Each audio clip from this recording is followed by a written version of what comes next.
Welcome, everybody. Nice. Right. So this makes it that we can go directly from this meeting to YouTube. And then the clipping can happen on YouTube, which, as Rob says, cuts the post-production from 8 hours to 1 hour. So that's what that is. Okay, so let me share this, and then let me put it in the chat, and people can then participate however they like.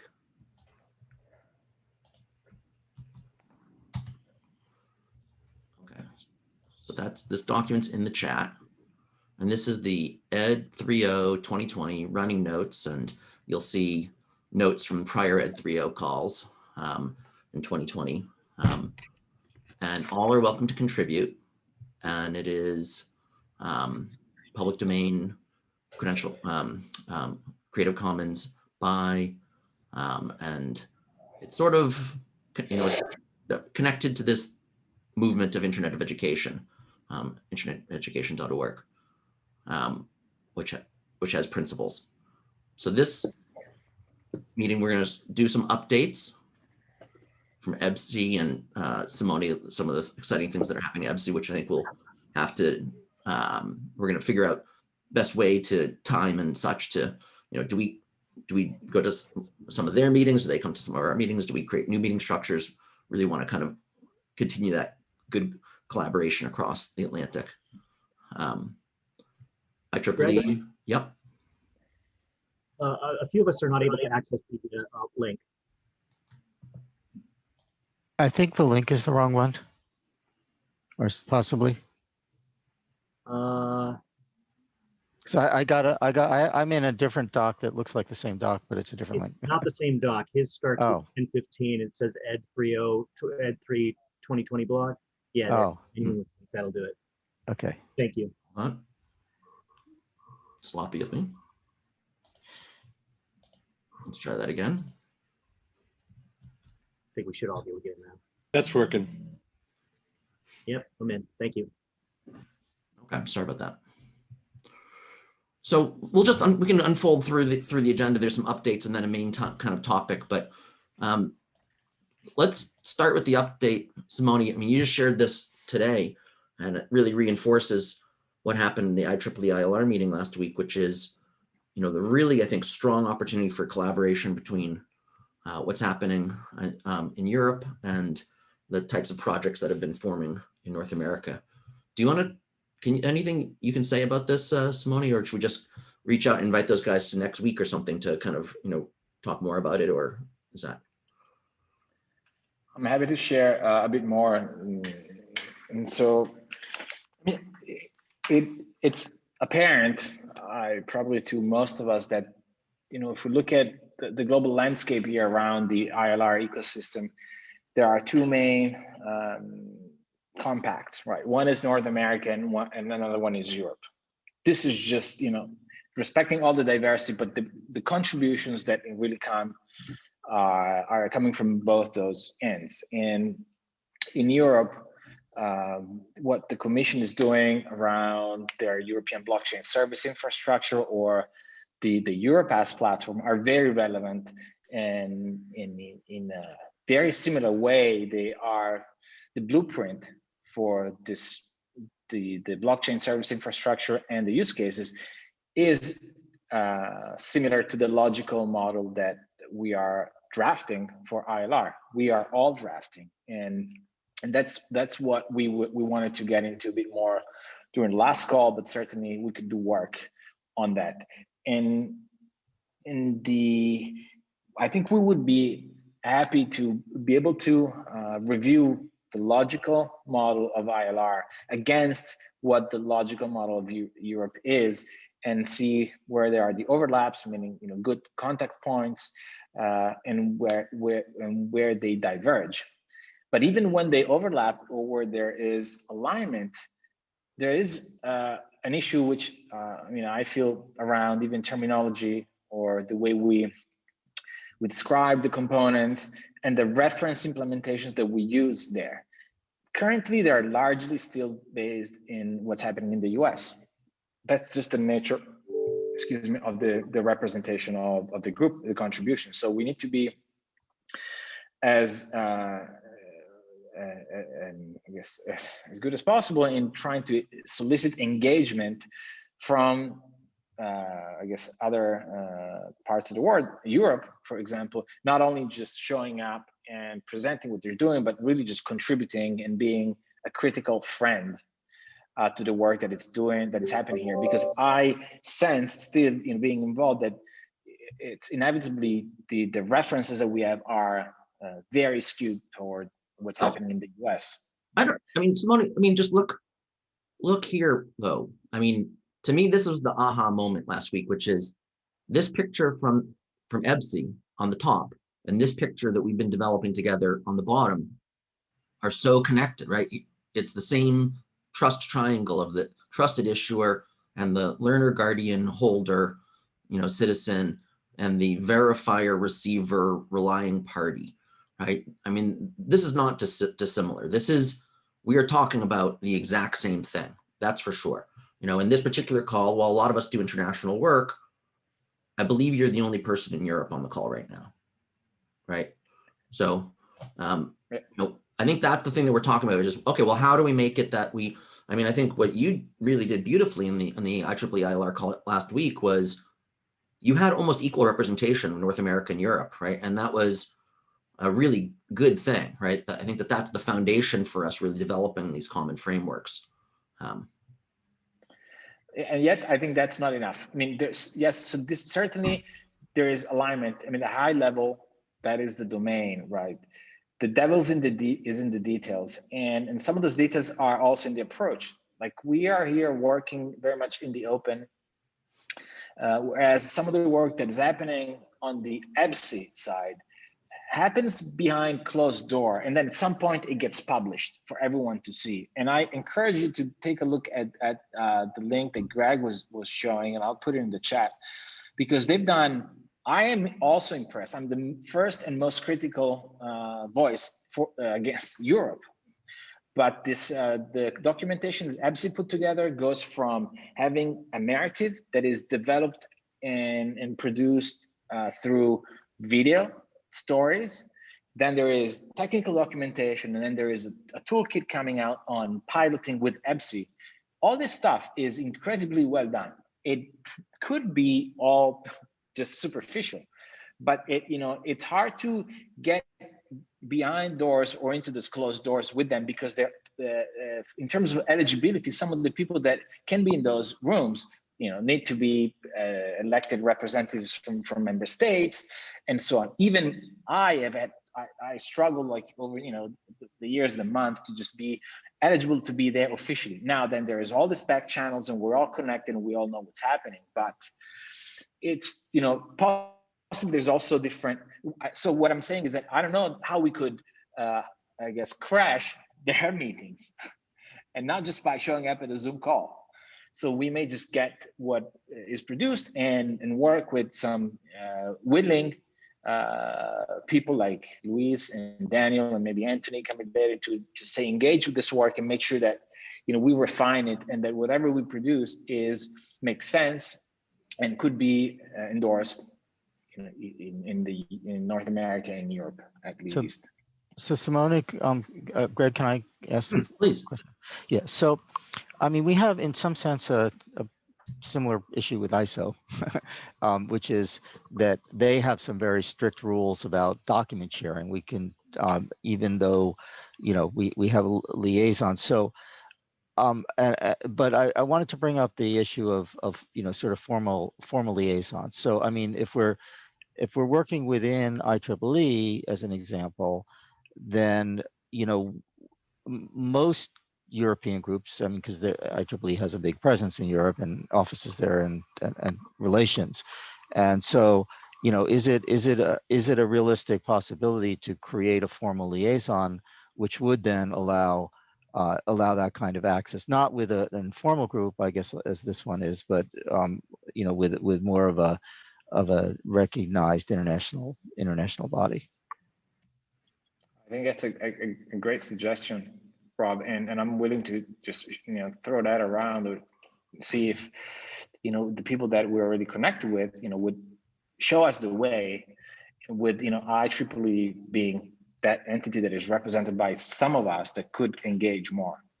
Yeah.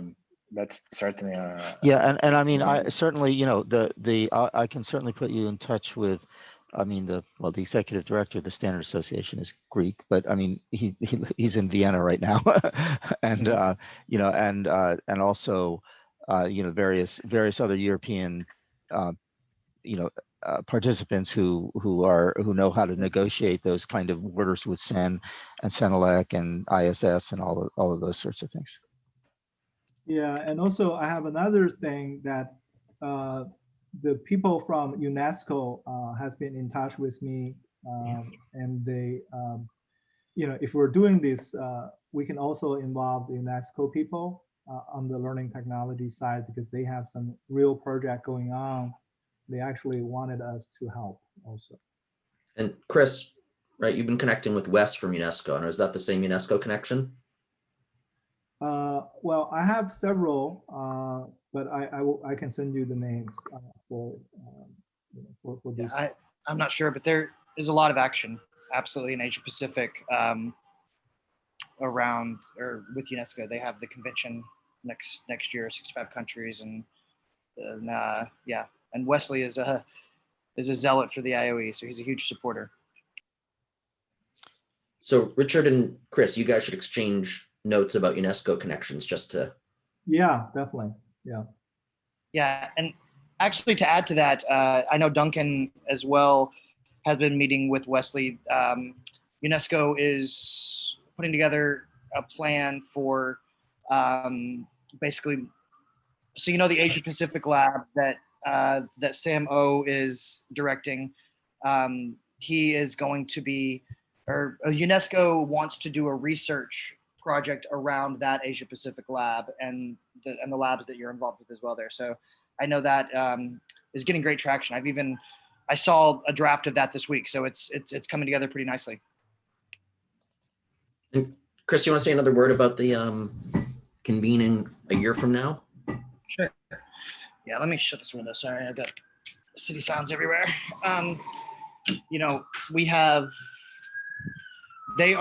so what's happening is next October 2021, UNESCO, and to be honest, and I don't know how public a lot of this is, so I'm not going to say much about it, but they have what's called the Asia Pacific Convention that's bringing together, I think, 65 countries across Asia Pacific who have signed on to, and it's like the ministers of education and such who have signed on to kind of a rethink education and employment across Asia Pacific.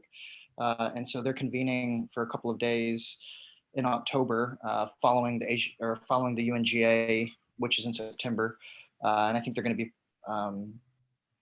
publishing a research paper on the IoE that we're doing together for UNGA the month before. But then, the idea is to take those great ideas into the Asia Pacific Convention and actually get scaled adoption across all those countries for collabs and different projects. So again, don't quote me on all of this yet. I'm just kind of repeating what I've been learning, and I'm sure there's a lot to go to get us there. But that's what I have learned so far. Cool. Well, so let's keep going, because there's a lot of content that I really want to engage people in today. So, just for updates, level setting, last week, Simone, I think I thought it was a very successful ILR meeting, IEEE ILR work group. It would be good when you, me, and Colin need to work on this to cut the introductory part, the reading of the messages and stuff. I want to potentially work with Rob to kind of record that part and get it to go fast, so we can sort of like play that quickly and get more quickly into the substance, because I think that we definitely ran out of time, right? I mean, that was the main thing, is that we ran out of time.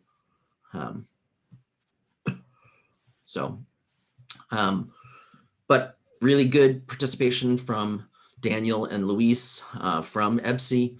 And then Tracy, Joshua, Marty shared the North Dakota reference implementation, and then introduced this model, which is what we're going to be talking about here more. And next month, we will be sending to Robbie the official project proposal. And Simone, I didn't even think that when we talked earlier today, probably we should schedule a vote at the IEEE work group, at the ILR work group, based on this before submitting the form. I think that would be the proper thing to do, and it'll test our voting quorum, protocols, et cetera. So this form, and Robbie, I don't know if you want to say anything about the form. It's this here. Is that right? Yeah, that's the form. The form for submitting getting an approval of an open source project is fairly simple. It's that form. That's it. Okay, and what you can do is you can, if you set up a GitLab account, you can actually also put it in as an issue under the OSCOM thing, if you're familiar with how GitLab works and issues work and so forth. But yeah, that's the form. And Simone, Simone and I were thinking, Marty, that you might be the person listed, since you're going to be really driving the first technical project. So yeah, so one thing you should do is take a look at you can download it from the web, the IEEE SA Standards Board Operations Manual. And in there, in section 6 point something, I meant to put it up the last meeting we had, and I'm sorry, I was out the end of last week on vacation, so I missed a lot of meetings. But if you look at that operations manual, it describes how to set up open source within a working group and what the governance requirements are and so forth within the working group. And Simone, I'm happy to go over that with you as chair of the working group, because you could set up a separate, the working group has to have, so to speak, provenance over, it's not the right word, but anyway, has to over the decisions made, because it's a technical thing. But that doesn't mean that the people who are doing open source development have to be members of the working group per se, because the one's a technical group, the other may be developers, for example, and you have to set up a maintainer and a committer and all that kind of stuff. So yeah, thank you, Rob, for offering that. I'll take you up on that. Yeah. Awesome. So Richard also ran last week, LTSC, and that seemed to go pretty smoothly, Richard, right? Yeah, it was very nice. Yeah. Anything you wanted to highlight from that? Well, I think overall the progress, on the LR side, we would talk about both the global work and also the work with open source and so forth. I think those are definitely very, very, very good. And I think in terms of this, the scope and also the work around the kind of where we're going, into the next phase. I'm pretty happy with the progress so far, and I think overall this is one thing though I want to highlight is that because this is such a collaborative effort and we involve so many different people, I do feel that the process is more complicated than most of the other working groups, right? And I really applaud you and Simone in really getting this large ship, right, moving in the direction, and I think that's a great part. Awesome. And Jim's here, right? Jim Goodell? Yeah, I'm here. Yep. The thing we're doing today that we're talking about, in some ways, what is it? It's a conceptual model, right? So, maybe the most useful thing is to be like, yeah, this is the conceptual model. I don't know that that's quite right, but it would certainly be useful. We're doing a conceptual model here. You're doing a broader conceptual model. It's not really the same, but it's, you know what I mean? Yeah. So So 1484.1 is much broader, but I think this informs that. I guess we need to figure out if it makes sense to narrow the scope in the other standard or the other project, or if it should be a separate project or whatever. But right now 1484.1 is a broader scope. Do you think that these three actor types, is it broader than that? Issuer, holder, citizen, learner, verifier, are those, think about it, right? I think that'd be a good thing for you to do, like at the, is to take that test, Jerry's, all of his different models and thoughts and think, how does that fit with this framework, right? So my understanding of the scope of that project is that it includes this, and it includes everything that has to do with education, technology, and learning. So think of all of the other IEEE standards, augmented reality, and learner privacy, and everything else that has anything to do with ed tech. Yeah, all of this can fit into that conceptual model, where this is focused on credentials and learner records. Okay. So, but aren't those things inexorably connected? The data for the is generated by all the activities and technologies. Yeah. So this conceptual model is a subset of the broader conceptual model, and maybe the idea of the broader conceptual model is too big of a scope to think we can pull off developing all in one place. We would need to keep it at a very high level. And I'm not sure how successful that will be, but right now the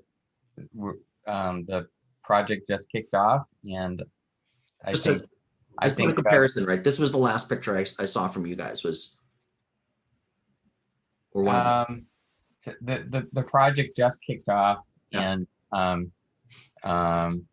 because of the time change, because the chair's job situation couldn't do the monthly meeting during this time slot. The attendance at the meeting has been too low to do anything official yet. So I invite others that have the next hour available on that first Thursday of the month to join and influence that standard. Cool. Okay, so meanwhile, T3, I think has been doing some really good work. Is there anyone here from T3? I can speak to some of it. I'm talk not about sure what would be helpful. Yeah, talk about the network of networks. Sure. So, so the chamber and team have engaged with a couple of consultants to kind of outline what the what, if anything, T3 should do in this next phase. It's kind of wrapping up the year and all of its core deliverables. Its funders are interested in continuing the work that they've seen come out of it, but we wanted to, the T3 leadership wanted to take a pause and say what's really needed by the network. And so it's run a couple of, I think 2 now planning meetings where just several hundred different organizations that have participated in T3 to date have answered a set of survey questions about what they really need going into the future. Like what role, if any, could T3 play as a supporter, facilitator, as a container in 2021. And the interesting feedback there has been that the kind of 2 most common things that folks say they need, right? That organizations that have participated to date or that are new and coming in said, 1, we don't need another standards body, but we do need a place where a bunch of different standards bodies can like come together and hash things out. And it's not entirely clear where, right to date, T3 has been the best container they've found for doing that. And so kind of a safe space for the actors and doers in the space to do reconciliation. And then the second that's been really interesting has been kind of a policy and advocacy, right? Saying, all right, there's both nationally and internationally, there's a layer of this work that goes beyond the technical that's critical for adoption. And it's working with the kind of bureaucratic processes, some of the things that were talked about at the top of the call.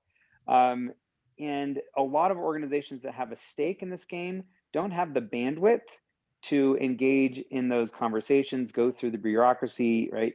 And yet there's enormous value to doing it. And if there isn't some sort of shared place where that can happen, that can be aggregated up, and that can be a kind of shared policy and advocacy agenda, then what will be left to is essentially the most well-moneyed players will be the ones that are able to afford doing the policy advocacy, and that will be able to bend policy in their direction. You know, the technocratic policy that I think we're talking about here.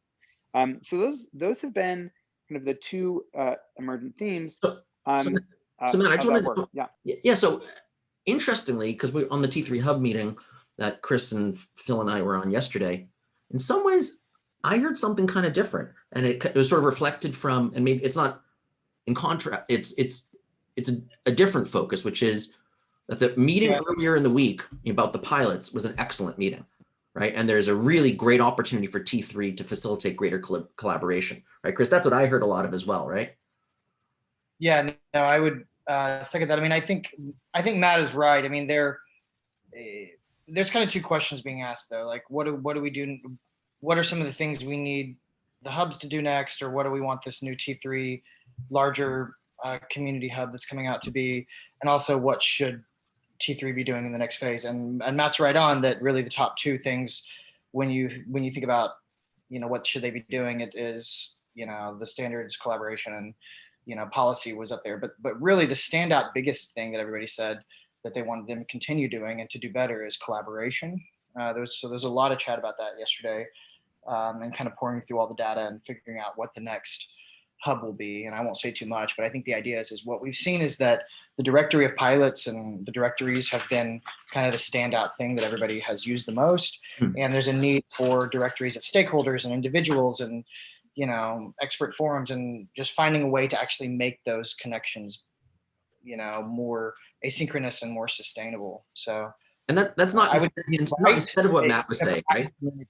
I'm sorry? Yeah, that's right. That's like a third thing. Well, in some ways I didn't do a very good job articulating. I kind of, the collaboration space, I kind of folded into number one, but there have been a few different, they're both like, there's standards body collaboration, but then there's actors collaboration, like the pilots. So I think one more better articulated is just like neutral collaboration space. And the second is like shared policy and advocacy. And Jeff, have we lost Jeff Merriman? Are you still with us? I know you had to leave pretty soon. I know. I have a waiting room on another technology, so I'm still here. So it was really great to hear a little bit more about what you're working on with this, and I don't know what's the best way to get your contributions into the ILR recommended practices, and Well, and again, our focus really is we're tracking all kinds of ILR projects, and obviously the standards discussions. Where we're trying to make a difference is in how do you really think about automating this process when you're dealing with a system of record, and our initial focus being on institutional systems of record. So the models that we put forward, models we put forward back in 2007 that were sort of coming out here in these conversations, are all around define, think of it as operational models, functional operational models for how the typical system works in an educational enterprise, typically in SIS, right? Here are the structures that normalized across the various systems we see and how they work and the kinds of things that are in play that need to work together to fully define an educational pathway all the way through what you'd call an assertion, but basically an entry into a student's record of what they have done. This helps us then to think about how we map these operational models to things like the conceptual model you see here, or the IMS assertions and achievements and all those kinds of things as they come out of various kinds of systems. So our focus then is on how do we create technology that can allow an institution and a student sort of as joint agents on an academic record to decide what they want to do with it, to authorize that those go into various learner and employment record networks, wallets, what have you. A lot of the diagrams we see in this space say, hey, organization has learner records in a system of record and they just publish. And that sounds easy. But there's a lot of hair around that, and who authorizes publishing and how do those records get rolled up into the kinds of things that we're talking about in these conversations. So that's really, I think, what we want to get to. And similarly for Open Skills Network, EU. So we have all of these very, very aligned things happening. And so what I thought we'd focus on today is really the opportunity for collaboration around, is there a common framework that will help us break up this ecosystem into smaller component parts, a conceptual and logical model that will make it that, Jeff, what you're doing but what's happening in Europe, what's happening in North Dakota, all of these projects can kind of create more component parts. So in the document, there's a link to this document, which open source, conceptual logical model, common framework, public domain, based on this triangle, explained with these concepts, and then offered as these 8 components that we would then use IEEE ILR to drill down in, that we would then basically call for participation in these areas. So we could say, oh, number 2, right? Let's just plug in this as a recommended practice. So Greg, this is Robbie. Can I make a comment here? Yeah. Because I've just been chatting with Avron as well, and so here's what I see is happening. And I mean, it's really kind of bizarre. Well, I mean, it's not well, it's not bizarre. I guess it's expected. But I was just relating. I mean, I was in a meeting yesterday that had to do with National Science Foundation project, and suddenly, there's a set of very distinguished and very accomplished professors from universities recommending that we better have a council on talent pipeline management. All right, and they were completely unaware of the T3, thing. Okay, and now we have the Open Skills, network that's trying to do rich skills frameworks, and I mean, it's like they've completely ignored all the work that's been done in IMS, that work that we've been involved in, work that everyone else has been involved in, and interestingly, there are all these sort of substrate connections between all of these groups, and I mean the European, as I think Simone and you were pointing out, is I'm guessing that entire picture that's in the U.S. with 5 different 501c3s funding these things and 3 different government agencies funding them is probably replicated in Europe as well. And the reason is, as far as I can tell, is that these are all different communities of practice with different language, with different people, different participants. They all think they all have very much the same problem, but they don't see it that way at all. And so I think there's an enormous amount of value in a very, very high level, like the diagrams that you were showing, if it's possible to somehow socialize, that there's 4 components, like an OSI model, right?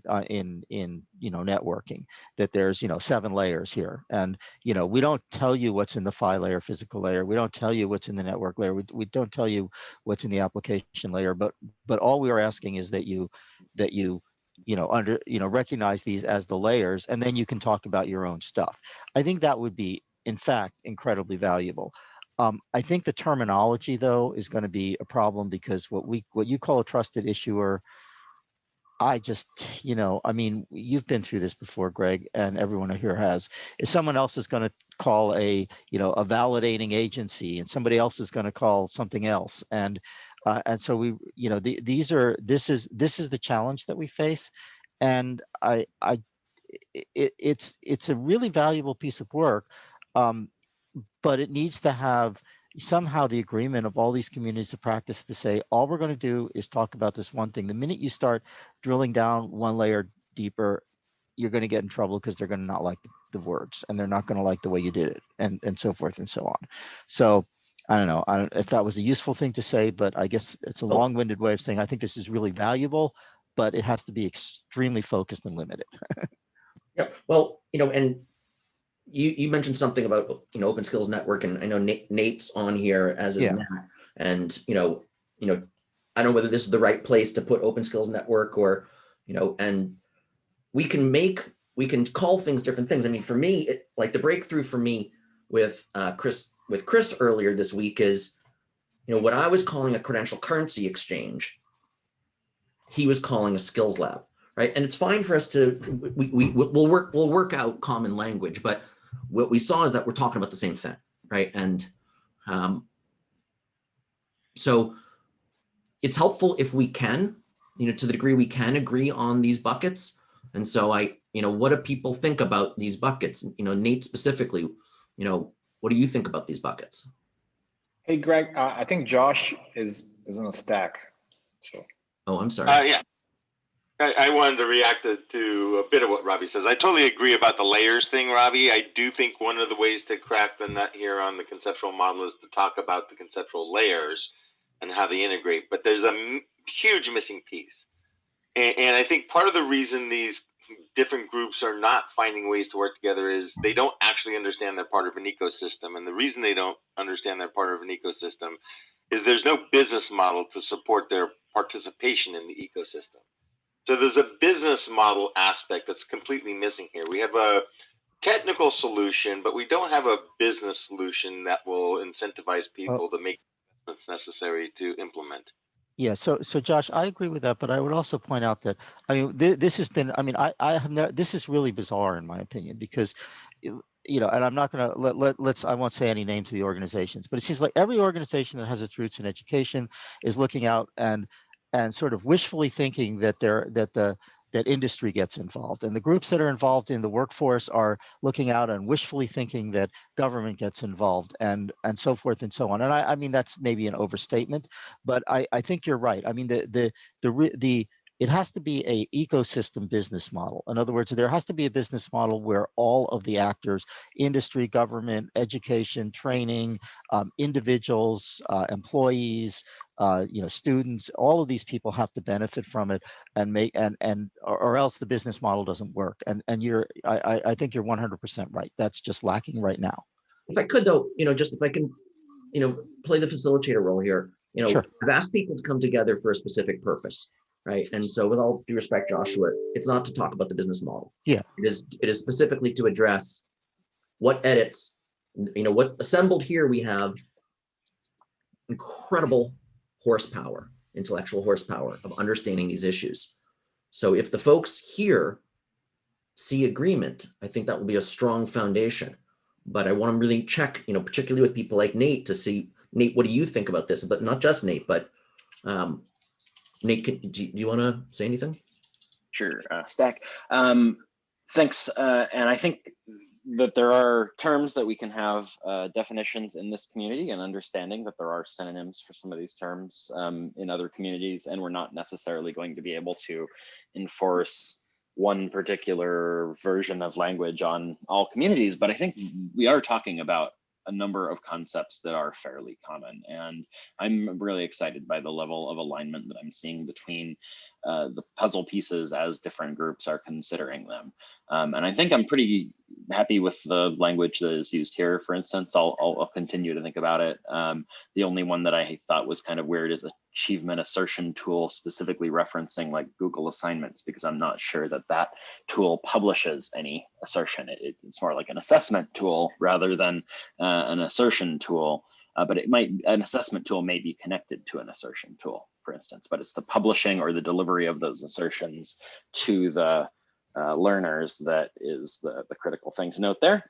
Everything else seems reasonable, and I would be happy to collaborate with these definitions and reference them in potential other places once these are published.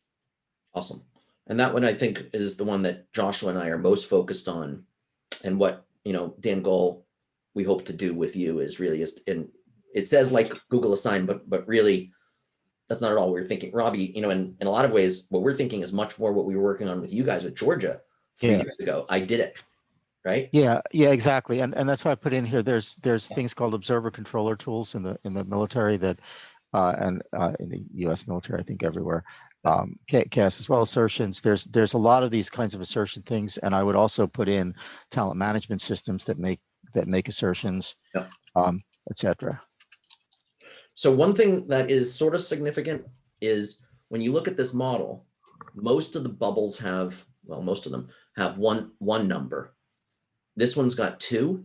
It's got 4 and 5, right? And that's a specific decision that I want to just kind of check with the experts here, which is talking about the achievement assertion tool and the credential publisher as 2 exchangeable, separable components. I think is a really important point, but I want to check with people about that, because I think that for me that's something that I don't see that so much in a lot of places. I don't see that, right? And so in some ways you could talk about this as it's the it's the envelope and it's the letter, right? Or it's the package and it's the payload, or it's the but it's that idea expressed. So Greg, and this is a question for Matt, because I would have broken that up into the issuer and the validator in some sense that validates it, because in Mackie, in your stuff, I mean, you were talking, I can't remember which thing it may have been involved in it. Jeannie Kitchens was showing us, maybe it was the open something, one of those collaboratives where you're working with industry and so forth, and they have sort of the validation of stuff is there's sort of separate groups that are validating things as opposed to actually issuing the credentials. And I'm just wondering if those are 2 separate things universally, or is that just in some cases, or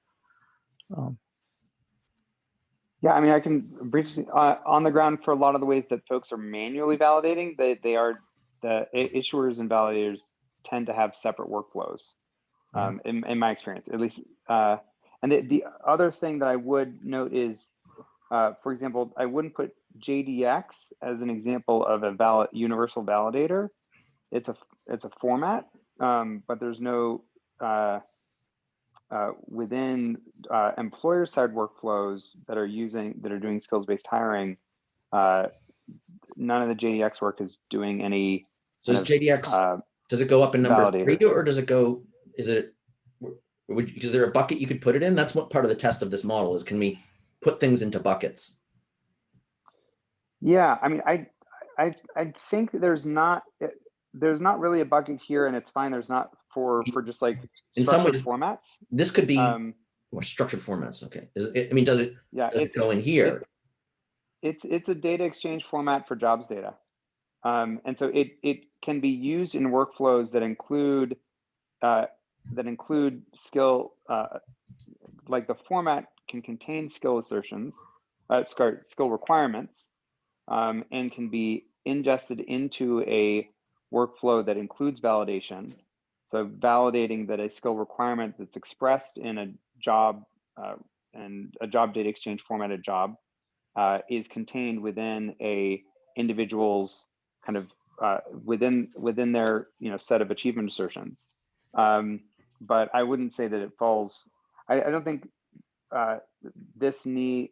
I'm not sure if universal components needs to include kind of all of the structured record formats that are incorporated into these workflows. Structured record formats, yeah. Stack. Yeah, maybe that's missing, right? I mean, is that, do we have to talk about that really? I mean, PESC, do we just, you know, is structured record format a different category that needs to be, does that really come here? That these are, you know, because you need to assert in a format. You're either asserting in CLR or you're asserting in PESC or you're asserting in job data exchange, right? Job data exchange isn't assertions. There's a stack. Oh, I'm sorry. Please help me with the stack, someone. If someone can be helping monitor that, I'd appreciate it. Simone on the stack. Yeah. All right. Thanks, Nate. So I'm looking at the components, right? The universals. I think we're struggling here with all this horsepower to kind of get to a consensus over what this logical model is, and this has been fluctuating, you know, and it is a live thing as we're watching it, right? I wonder, I mean, how do we build consensus, you know, over what do we mean with the logical model just between, say, North America and Europe? So what if I took just the bold headers here? So collaboration hubs, trust registry service. What if I share that with like a European colleague and say, do you understand what that is? And could you give me an example of a project in Europe that is doing that? Yeah. You know? And if they don't if they cannot do that, I would add then the description, like in collaboration hubs with services such as WeLibrary. So now we are connotating this with US references, but if we strip those, I mean, do those components make sense to someone that is not involved in this conversation? And the components are filled with references from the US that are clear to us, but they could mean nothing to someone else. And so, you know, it's the nature of the work. I mean, we are putting work into this and we understand what these are, but if this to be universal or just say Europe and US, you know, I expect that this is just this work on getting consensus over this logical model is tough and needs more diverse contribution and more diverse references for it to be, I guess, recommendable. Well, and Luis specifically said that he wanted to work on this with us, and so you know, he wasn't able to be here today, but I think that's the intent. Who's next on this stack? That's me. Thanks, Greg. So just looking at the concept from my background, you're really heavily strong, forgive me, in the Hyperledger areas and in the infrastructure, but and there they have a concept of an agent and the web agent and how it interacts with the wallet and what responsibility does the agent have. That was the first graphic that I posted in the chat there. I'm pointing to kind of so you get a visual. But I think there's kind of a relationship between 4, 5, and 6. Right, you know, we have the universal wallet and services, and then you've got this achievement assertion tool. And the example that I guess I give is maybe I've got an e-textbook reader, right? And the e-textbook reader, embedded in the e-textbook reader might be a way that it can do assertions and achievements based on, you know, whether I'm reading the material and knowing and where I am, or little assessments that are inside of the e-textbook content. And how does that interact with the wallet or the web agent services that we have? And so I think there's an interesting coupling between maybe what we're talking about achievement assertion tools and the universal wallet services and how they're collaborating and creating an environment and infrastructure to provide that interaction, as well as how to manage the credentials and the assertions that are happening. So I just kind of wanted to give that kind of a perspective of maybe there's a tighter coupling and relationship, and it's not necessarily a wallet on a device, but in Hyperledger Aries, it's this agent that I can control because I have the keys to control what that agent can do for me, and I'm delegating responsibility to that agent service. But I manage the keys within my wallet to be able to do that. Just kind of presenting that concept to see if we want to expand that and if that's part of the larger ecosystem that's being thought about. If I'm trying to keep putting these things in, but actually, Matt and others, if there's stuff, if you're willing, add it to the document, take a snapshot of the pictures or summarize it. And even if you just add it in at the end, then we can, reference it. And is there a picture here that you wanted to? Yeah, so that keep scrolling down. The picture that you had saw is definitely, there's a few other videos too, but the picture that I referenced is down here. Keep going. Yeah.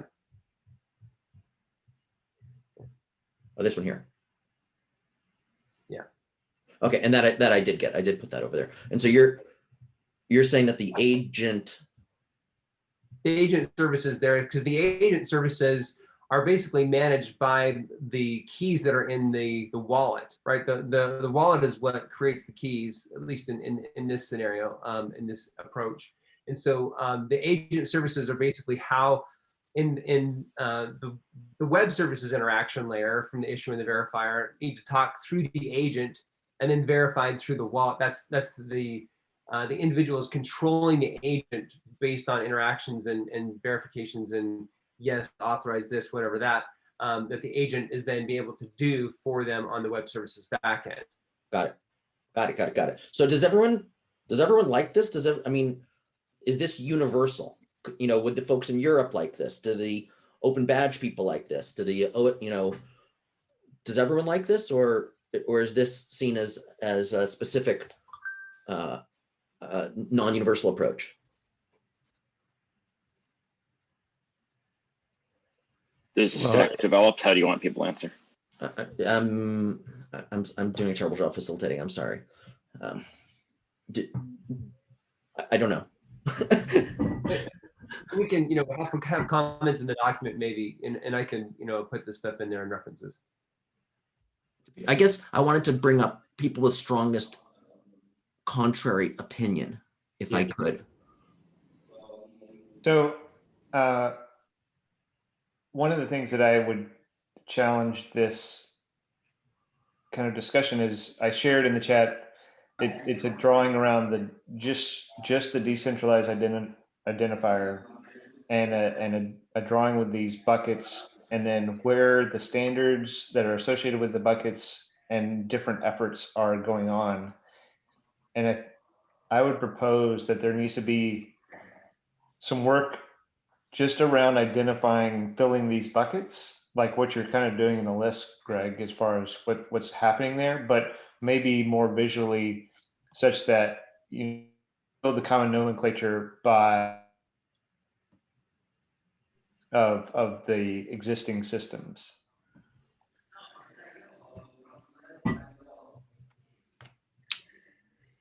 I'm not keeping up with the chat. If someone can help also there of what needs to be brought into the discussion. Jim's next.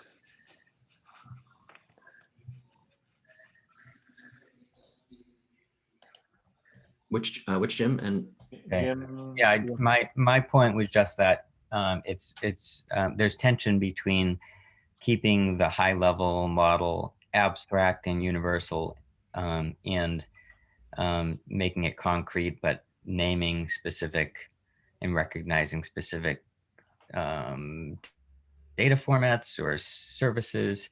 And it's really hard to have both in one diagram.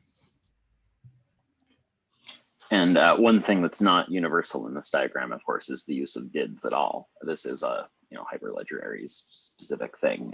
Some of the formats that do things like issuing and verifying don't yet support DIDs, although maybe this group could decide that that is a aspirational goal, and that we do want to anchor a lot of our work in the concept of DIDs that represent both the issuer and the subject holder, if not also the verifier.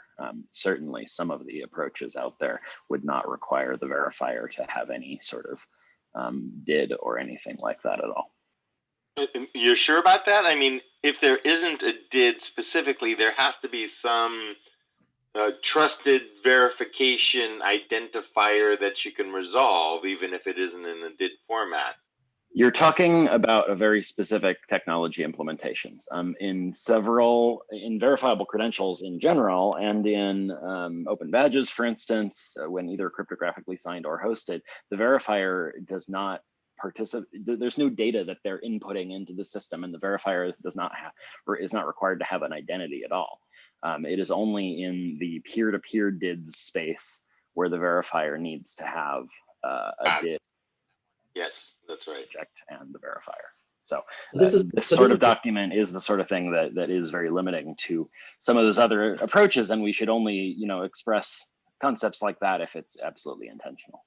Well, totally. And I think, Simone, I know that from everything you and I have talked about, what we said is, if there's consensus, we say there's consensus. If there isn't consensus, we say there's alternatives. Right? So, I think, Nate, that's an example where, okay, there's two ways to do that, right? So we say there's two recommended practices, do it this way or do it that way. So I think we're going to end there. And I see Josh Gay. Glad to see you here. Looking forward to working with you guys more. We talked earlier in the call, Josh, about the initial one component, and I'll maybe just end here on kind of what's coming next, which is there's discussion around component 5 being the North Dakota open source credential publisher and using the IEEE ESA open GitLab to do that. And so there'll be a bunch of stuff happening on that. And then the other thing is, and I don't know if Jack Sun is here, I don't think he's here, but next week at this time, Jack Sun is going to give an overview of the Universal Wallet project and kind of take people through the current status of it and how to get involved with it. So that's what's next. Great. Thanks. I'll definitely be there next week. Awesome. Any final words before we end? Folks, I'd like to start building a library of strong, discrete videos on different components and ideas inside of what we're doing here. And toward that end, if that speaks to anybody, would you connect with me on LinkedIn? I'm putting my profile into the chat. Reach out to me, and if I don't hear from you, I'll be reaching out to you. Awesome. Okay. Well, thanks everyone. This has been a great meeting. I think we accomplished a lot, so thank you. We'll talk soon. Thank you, everyone. Thank you, Greg. Bye.